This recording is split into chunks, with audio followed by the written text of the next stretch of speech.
നിപ്പയും കോവിഡും ഒന്നും വരുന്നത് ഏത് ഗവൺമെൻറ്റാണ് ഭരിക്കുന്നതെന്നൊന്നും നോക്കിയിട്ടല്ല. നമ്മൾ നടത്തിയ ഇടപെടലുകൾ അത് അംഗീകരിക്കണ്ടേ, അത് ലോകം അംഗീകരിച്ചിട്ടുണ്ട്. പക്ഷേ ഇവിടെ അംഗീകരിക്കാൻ പ്രയാസമായിരുന്നു. അതെ, എന്നെ ഒരുപാട് കളിയാക്കി നിപ്പ റാണി എന്നൊക്കെ പറഞ്ഞിട്ട്. ഇപ്പോൾ കോഴിക്കോട് ഒരു നിപ്പ കേസ് കൺഫേം ചെയ്തു എന്നുള്ളതാണ് മനസ്സിലാക്കാൻ സാധിക്കുന്നത്. നമ്മൾ വല്ലാതെ ഭയപ്പെടേണ്ടതില്ല, പക്ഷേ വളരെയേറെ ശ്രദ്ധിക്കേണ്ട വിഷയം തന്നെയാണ് നിപ്പ വൈറസ്. നിങ്ങൾക്ക് ഓർമ്മയുണ്ടാവും, 2018 നമുക്ക് ഇവിടെ കേരളത്തിൽ ആദ്യമായിട്ട് നിപ്പ വൈറസ് ബാധയുണ്ടായിട്ടുള്ളത്. അന്ന് വലിയ ഭയമായിരുന്നു. കാരണം ഇതിനൊരു പ്രോട്ടോക്കോൾ ഇല്ല, കൃത്യമായിട്ട് ഒരു സ്റ്റാൻഡേർഡ് ഓപ്പറേറ്റിംഗ് പ്രൊസീജിയർ ഇല്ല. മാത്രമല്ല അത് വന്ന് ആദ്യത്തെ ആളിൽ നിന്ന് അത് നിപ്പയാണെന്ന് ഐഡൻറ്റിഫൈ ചെയ്യുന്നതിന് മുമ്പ് തന്നെ കുറേ പേർക്ക് പകർന്നിരുന്നു. അപ്പോൾ നമ്മൾ വളരെ പെട്ടെന്ന് തന്നെ ഇടപെട്ടു. നമ്മൾ വളരെ പെട്ടെന്ന് തന്നെ ആ പകർച്ച ഉണ്ടാവാൻ സാധ്യതയുള്ള ആളുകളുടെ കോൺടാക്റ്റ് ലിസ്റ്റ് ശേഖരിച്ചുകൊണ്ട് അവരെല്ലാം ഐസൊലേറ്റ് ചെയ്തു. ചെങ്ങരോത്ത് ഗ്രാമം, നിപ്പ വന്ന ഗ്രാമം നമ്മൾ പൂർണ്ണമായിട്ടും അടയ്ക്കുകയും അവിടെയുള്ള ആളുകൾക്ക് എല്ലാ ജീവിതത്തിനാവശ്യമായ സാധന സാമഗ്രികളും എത്തിച്ചു കൊടുക്കുകയൊക്കെ ചെയ്തു. ഡോക്ടർമാരും നഴ്സുമാരും എല്ലാം ചേർന്നുള്ള സ്തുത്യർഹമായൊരു പ്രവർത്തനമാണെന്ന് കാഴ്ചവെച്ചത്. മാധ്യമങ്ങളും നല്ല രീതിയിൽ സഹായിച്ചു. മോശമായിട്ടുള്ള അല്ലെങ്കിൽ തെറ്റായിട്ടുള്ള വാർത്തകളൊന്നും വരാതിരിക്കാൻ പ്രത്യേകിച്ച് ശ്രദ്ധിച്ചു. നമ്മളന്ന് നിപ്പ നേരിടുന്നതിനാവശ്യമായിട്ടുള്ള പ്രോട്ടോക്കോളും SOPയും അന്ന് രൂപീകരിക്കുകയുണ്ടായി. അത് ഉപയോഗിച്ചിട്ടാണ്. അന്ന് നമ്മുടെ മുന്നിലൊരു പ്രോട്ടോക്കോൾ ഉണ്ടായിരുന്നില്ല. ലോകത്തിൽ എബോള വൈറസ് വന്നപ്പോൾ സ്വീകരിക്കുന്ന പ്രോട്ടോക്കോളിൻ്റെ സാധ്യത പരിശോധിച്ചുകൊണ്ട് നമ്മൾ രൂപപ്പെടുത്തുകയായിരുന്നു. അങ്ങനെയാണ് നമ്മൾ കൃത്യമായിട്ടുള്ള ഈ പരിശോധനയും ഐസൊലേഷനും ക്വാറൻറ്റൈനും ഒക്കെ നിശ്ചയിച്ചത്. അപ്പോൾ ഇപ്പോൾ നമുക്ക് നമ്മുടെ മുന്നിലൊരു രീതിയുണ്ട്. അപ്പോൾ അതിനുശേഷം 3 തവണ വീണ്ടും കേരളത്തിൽ നിപ്പ വൈറസ് ബാധ റിപ്പോർട്ട് ചെയ്തിട്ടുണ്ടായിരുന്നു. പക്ഷേ ഒരു കേസ് എന്നുള്ള നിലയിൽ വരുമ്പോൾ തന്നെ നമുക്കത് ഇടപെടാനും രോഗിയെ രക്ഷിക്കാനും കൂടുതൽ ആളുകളിലേക്ക് പകരാതെ ശ്രദ്ധിക്കാനും കഴിഞ്ഞു. കാരണം നമ്മുടെ ഹെൽത്ത് സിസ്റ്റം സജ്ജമാണ് അതിന്. അതുകൊണ്ട് മുൻ തവണ നേരത്തെ ഉണ്ടായിട്ടുള്ള ആ സമയത്തെ അനുഭവങ്ങൾ വെച്ചുകൊണ്ട് നമ്മൾ നിപ്പയെ പ്രതിരോധിക്കാൻ വേണ്ടി നന്നായിട്ട് ഇടപെട്ടു. ആരോഗ്യവകുപ്പ് അതിൻ്റെ ഭാഗമായിട്ട് പ്രതിരോധിക്കാനും നമുക്ക് സാധിച്ചു. ഇപ്പോഴും അങ്ങനെ തന്നെ ചെയ്യാൻ സാധിക്കുമെന്നുള്ളതാണ് എൻ്റെ അന്നത്തെ ആരോഗ്യമന്ത്രി എന്നുള്ള നിലയിലുള്ള അനുഭവത്തിൽ എനിക്ക് തോന്നുന്നത്.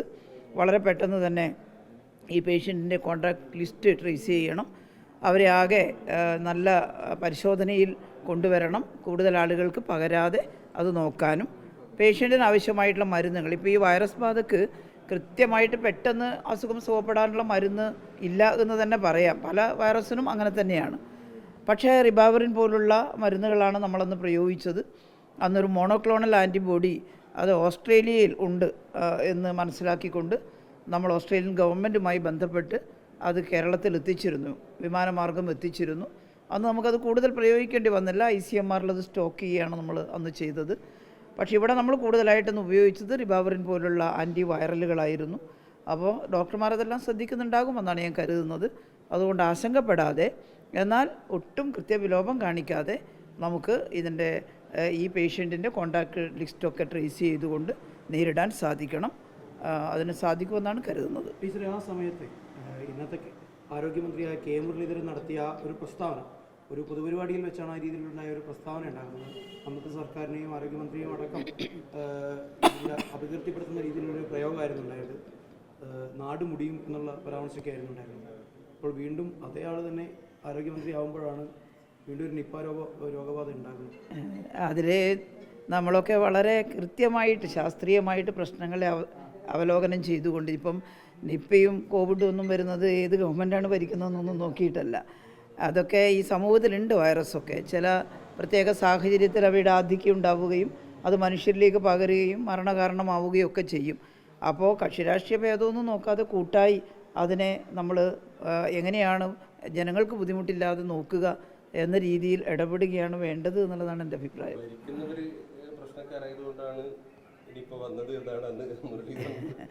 അതെ അതെ ഉമ്മൻചാണ്ടിയും കർണാടക മുഖ്യമന്ത്രിയായിട്ടാകുമ്പോൾ ഈ ഒരു രോഗം ഉണ്ടായിട്ടില്ല. എറണാകുളത്തെ ഒരു നാട് ഭരിക്കുമ്പോൾ ഈ ഒരു രോഗം വന്നു. അതെ അതെ, നിങ്ങൾ മീഡിയ ഇതൊക്കെ ഓർമ്മിച്ച് വെക്കുന്നത് നല്ലത്. ഞാനതൊന്നും ഇപ്പോൾ ഓർമ്മിച്ചിട്ടില്ല. കാരണം അങ്ങനെ പറയുന്നത് ശരിയല്ലല്ലോ. ഞാനേതായാലും അതുപോലെ പറയാൻ തയ്യാറാവുന്നില്ല. ഭരണമൊന്നും നോക്കിയിട്ടല്ല പകർച്ചവ്യാധികൾ വരും. പക്ഷേ ഒരു കാര്യമുണ്ട്, ആ പകർച്ചവ്യാധികളെ നേരിടാൻ ഇടപെടേണ്ടത് ഭരണക്കാരാണ്. അതിൽ നമ്മൾ പരാജയപ്പെട്ടാൽ നമ്മളെ ജനം കുറ്റപ്പെടുത്തും. അന്ന് നമ്മൾ നിപ്പ വൈറസിനെ കണ്ടെയ്ൻ ചെയ്യാൻ ഇടപെട്ട രീതി ലോകം മുഴുവൻ പ്രശംസിച്ചിട്ടുണ്ടായിരുന്നു. കാരണം ചിലർ പരിഹസിച്ചെങ്കിലും അമേരിക്കയിലെ ബാൾട്ടിമോർ വൈറോളജി ഇൻസ്റ്റിറ്റ്യൂട്ടിൽ മുഖ്യമന്ത്രിയോടൊപ്പം എന്നെയും വിളിച്ചിരുന്നു. അവിടെ നിന്നൊരു ഫലകം ഞങ്ങൾക്ക് തന്നപ്പോൾ ഈ കുപ്പി കഷ്ണം വാങ്ങാനാണോ അവിടെ പോയെന്നൊക്കെ ചോദിച്ചിരുന്നത്.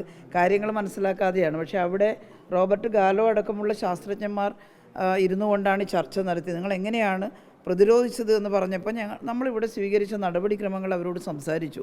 മുഖ്യമന്ത്രി എന്നോടാണ് ആവശ്യപ്പെട്ടത്, ആരോഗ്യമന്ത്രി, അത് വിശദീകരിക്കാൻ. അങ്ങനെ ഞാൻ വിശദീകരിച്ചപ്പോൾ ആ ശാസ്ത്രജ്ഞന്മാർ നമ്മളെ അഭിനന്ദിച്ചു. ഹൗ ഈസ് ഇറ്റ് പോസിബിൾ എന്നാണ് അവർ ചോദിച്ചത്. To contain the such kind of a virus in a short span of time, ഒരു ചെറിയ സമയത്തിനുള്ളിൽ അതിനെ കണ്ടെയ്ൻ ചെയ്യാൻ, അതും ഇത്രയും തിക്കിലി പോപ്പുലേറ്റഡ് ആയിട്ടുള്ളൊരു സ്റ്റേറ്റിൽ എങ്ങനെ സാധിച്ചു എന്നുള്ളത് അവർ ചോദിച്ചു. അപ്പോൾ ഞങ്ങൾ പറഞ്ഞു, കൂട്ടായിട്ടുള്ള പ്രവർത്തനമാണ്, ഡോക്ടർമാരുടെയും ആരോഗ്യ പ്രവർത്തകരുടെയും എല്ലാം കൃത്യമായിട്ടുള്ള ഇടപെടലാണ്, ജനങ്ങളുടെ സഹകരണമാണ് എന്നെല്ലാം നമ്മൾ പറഞ്ഞു. അതുതന്നെയാണ് ശരിയും. അപ്പോൾ അതാണ്, നമ്മൾ പരാജയപ്പെടരുത്, ഇതിനെയെല്ലാം നിയന്ത്രിക്കാൻ എന്നുള്ളതാണ് ഗവൺമെൻറ്റിനെ സംബന്ധിച്ചിടത്തോളം നമുക്ക് പറയാനുള്ളത്. ചെറിയൊരു കാര്യം കൂടി സന്ദർഭികമായി, ഈ അവസാന ഘട്ടത്തിൽ വന്ന സമയത്ത് നമ്മളിവിടെ തിരിച്ചറിയുകയും നമുക്കിപ്പോൾ പരിശോധിക്കാനുള്ള സംവിധാനമൊക്കെ ഇവിടെ ഉണ്ടല്ലോ. അതെ. അപ്പോൾ തിരിച്ചറിയുകയും പിന്നീട് സാമ്പിള് പൂനെയിലേക്ക് അയക്കുകയും ചെയ്തിരുന്നു. ഈ അവസാന ഘട്ടത്തിലേക്ക് പറഞ്ഞ ഇവിടെ സംവിധാനം ഒരുക്കിയെന്ന് പറഞ്ഞിട്ട് പിന്നെന്തിനാണ് പൂനെയിലേക്ക് അയക്കുന്നത്? ഇപ്പോഴും അയച്ചിട്ടുണ്ട്. അപ്പോൾ ഇപ്പോഴെങ്കിലും അവർക്ക് നടപടിക്രമത്തിന്റെ ഭാഗമായിട്ടാണെന്ന് തിരിച്ചറിയുമായിരിക്കും. അത് അന്ന് പൂനെയിൽ അയച്ചതിനെ കുറിച്ച് അത് നമ്മുടെ കേന്ദ്ര ഗവൺമെൻറ്റിൻ്റെ ഒരു പ്രോട്ടോക്കോളാണ്, അവരുടെ ഒരു രീതിയാണ്. കാരണം നമ്മളിവിടെ നമുക്കിപ്പോൾ ഇവിടെ ഈ ടെസ്റ്റ് ചെയ്യാൻ കഴിയുന്ന ലാബുകളൊക്കെ ഉണ്ട്. പക്ഷെ നമ്മളിവിടെ പരിശോധിച്ചാലും കൺഫേം ചെയ്യണമെങ്കിൽ നാഷണൽ വൈറോളജി ഇൻസ്റ്റിറ്റ്യൂട്ടിൽ അയക്കണം എന്നുള്ളതാണ് നിബന്ധനയുണ്ടായിരുന്നത്. ഇപ്പോൾ കഴിഞ്ഞ തവണ നല്ല ലാബായിരുന്നു മംഗലാപുരത്തെ ലാബ്.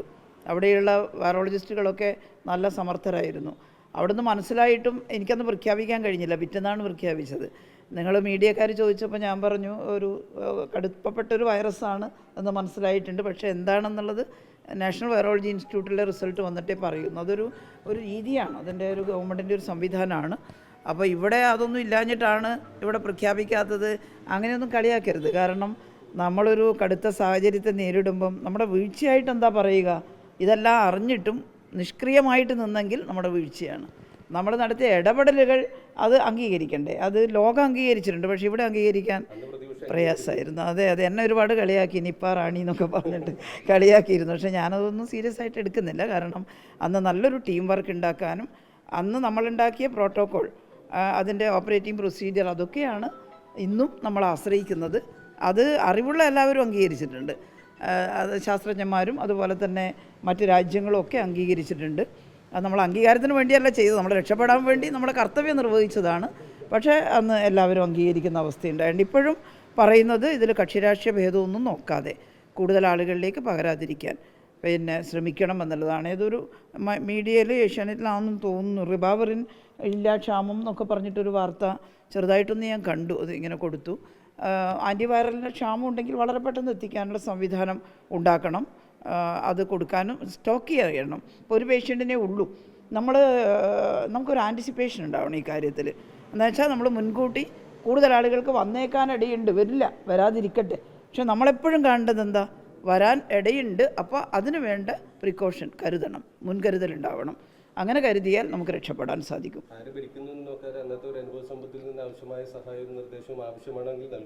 അതെ, ഇപ്പം നമ്മളിപ്പോൾ എല്ലാവരും ഒരുപോലെ നല്ല കഴിവുള്ളവരൊക്കെയാണ്.